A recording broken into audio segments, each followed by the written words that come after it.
Hello guys, this is UniversalGiant and welcome back for more of Let's Play Pokémon SoulSilver. Last time we finally obtained our last badge of the region here in Blackthorn City, the Rising Badge. And today we're going to be heading back south, back home, to New Bark Town, through Route 45.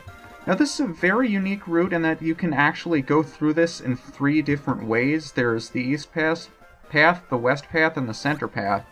And they all ultimately lead you to the same place, but if you want to get everything and fight all the trainers, you're going to have to make a couple of trips down here. Which is what I'm going to do because I'm a bit of a completionist in that regard. But we could probably use the experience anyway. And you can see these guys aren't pulling any punches. Even though it's only level 25, it's still somewhat of a threat, especially to HCB, who's 4 times weak to flying. So we'll just go with Krakow. I don't think there's anything Pidgeot can do to Krakow. And I didn't realize you were almost going to hit 36, aren't you? But since we do have to make multiple trips down this route, I decided to give somebody the shaft so we could have a fly slave in Leaky. So when we're finished here, we could just fly straight up to the top of the route and then make our round down here again. Instead of having to run all the way over to a Pokemon Center and a PC and switch out a Fly Slave to do that, and 2 level ups in the same battle, that's awesome. And Electabuzz, have we seen one of these before? I'm not sure on that. I'd like to say we have, but it has a really loud cry, too.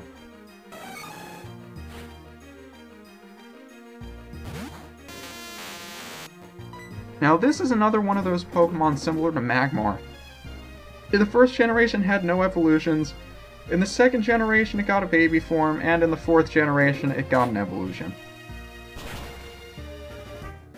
And one that I actually tried through the Heart Gold hack that I played. Electabuzz is surprisingly good, especially when it evolves into its 4th generation evolution. Surprisingly good move pool coverage. And I haven't been checking around for items, have I? Probably should. There are a couple of Pokemon we can run into here as well. I'd like to demonstrate that now. Teddiursa, SoulSilver exclusive, or Silver exclusive. If you were playing Gold, you'd run into Phanpy, which is the ground type that looks like a little elephant. Which is cute as hell and I used in Heart Gold. But Teddiursa is just a normal type that looks adorable with the little crescent moon on its head. There's another SoulSilver exclusive we can find on the route as well. And hopefully we'll run into it on the way down, but if we don't, we don't. It's one that I'd actually like to catch, too, because I've never actually used one, but it's really... It's a very interesting Pokemon, too. And I forget if... I'm sure somebody has it in a battle or something that I just haven't opted to show. But it's been a while since we've seen Marill, also. I mean, you figure, in the very opening of the game, Professor Elm showed us a Marill, and you'd think, hey, Marill! It's going to be one of those Pokemon that defines the region. We're going to see it a whole bunch of times, right? I don't think we have. We've only seen it a few times, and even when we had the opportunity to catch one in Mount Mortar, it was such a low encounter rate that I don't think we ran into it. Come to think of it, we do have some places in Mount Mortar to explore as well, now that we can use Waterfall outside of battle. So it may be interesting to check that out before we move on. Of course, there are a lot of other things for us to do now that we have Waterfall. I mean, we can do sort of endgamey stuff. But before we do that, I just wanted to get all of these routes out of the way. I just didn't think to explore Mount Mortar either. I mean, I have a couple of other things I'd like to do before we head over to the Pokemon League, but Mount Mortar wasn't one of the things I was thinking of. Might be worth checking out. And Mom bought us something else. Now here's the SoulSilver exclusive I really wanted to show off, Skarmory! Steel, Flying type. Very physically defensive. I'm not sure what else it has going for it, though. But that's the reason I switched to Krakow instead of HCB, because this thing has Air Cutter, and I'll tell you what, if you survive a Charge Beam, I will attempt to catch you. Is that fair, Skarmory? If you were playing Gold, who would you run into? I forget. I'll put it on the bottom of the screen. I'm sure I'll think of it at some point, but it's just not crossing my mind right now. Would have been really cool to catch one. I think I might do that before we leave, but if I do that, I'll do it off screen. One more trainer to fight on the right path here, though. And I believe this guy actually gives us a phone number. And the only reason I remember that is because it's a pain in the ass to find him. But he's got himself a Machoke. And we get to use Aerial Ace, which we haven't used in forever. But I'm pretty darn sure we get his... That didn't kill you. Why didn't that kill you?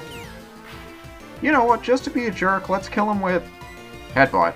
Haven't used that in forever either.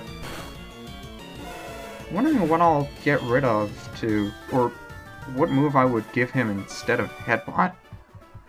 I want to say HCB can learn something like Night Slash via Move Tutor, but I don't know if that's in the 5th generation, or if you can get it here and it's just a pain in the ass to get.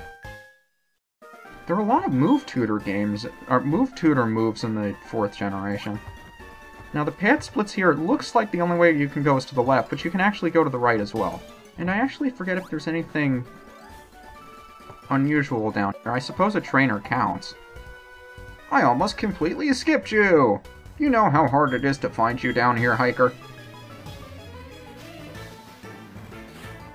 But yeah, I don't know how many people fully explore Route 485 here, because there's so many different routes for you to take, and if you don't go about it systematically, you're almost guaranteed to miss something.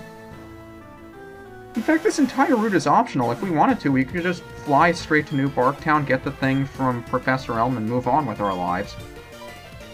But I want to show off just about everything there is to show off in this game, which is why I suppose it's taking so long. I'm still conflicted over how long this is taking and how much of it I should or shouldn't show off, but I figure if we're here, we might as well show off everything there is to show off, you know? I mean, if I'm going to be missing something and I skip a route entirely, people are... Well, no one's going to be asking me what was on the route, because if you really cared, you could check it out yourself, but Golem, the evolved form of Graveler. You have to trade Graveler in order to evolve it, one of those weird trade evolutions in the 1st generation. Like evolving Machoke as well, who Black Belt Kenji had earlier. But I figure, it's who I am, it's what I do, I'll show off everything I can. I don't know why I question myself so much. I mean, it's not like I don't enjoy what I'm doing or that I have any doubts about what I'm doing. I guess we'll fight you while we're here. But yeah, I reflect his view on everything the same way he does.